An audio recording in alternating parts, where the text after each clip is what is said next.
Nothing. There was some good news, though, in today's report. It argues that measures like the VAT cut will mean we avoid a deep and prolonged recession. And it's less gloomy than the IMF, expecting the UK economy to shrink by just 1.3% this year. Fiona. Thanks very much, Richard.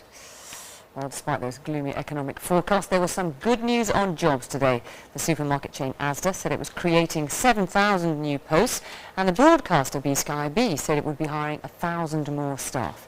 So, is it a sign of better times to come? Here's John Moylan on the winners and losers of the downturn. 7,000 new jobs, 14 new stores.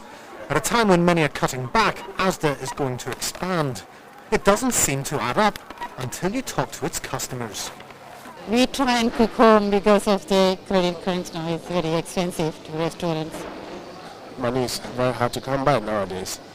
Yeah, so it's very, very difficult to eat outside now. If you go out somewhere, if you go to a restaurant, food prices are quite extortionate, I think, buying out. But yeah, if you're eating in, it's not too bad. And it's not just Asda's customers. In recent weeks, most of the main supermarket chains have announced plans to create thousands of jobs. They're responding to what some are calling the stay-at-home economy, one of the first major shifts in consumer behaviour since the start of this recession. Tight budgets mean more of us are eating in when we would have dined out. We're opting for cheaper takeaway food. Domino's pizza sales are on a roll.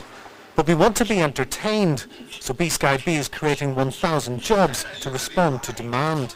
People have less money to spend, so they'll go to supermarkets and make food for themselves, and they're also buying entertainment in the form of TV satellite subscriptions and the such like. That, of course, creates job opportunities for other people who are supplying those goods and services. But for every winner, there are losers too. Many restaurants and pubs have folded. The industry claims trade is down up to 25%, putting 100,000 jobs at risk. So at the Red Lion pub near Leamington Spa, you can even get a credit crunch lunch. It's the latest gimmick to pull in the punters. The atmosphere at the moment is a grim one. 5 pubs a day are closing. I don't want to be a statistic. That's the last thing I want to be.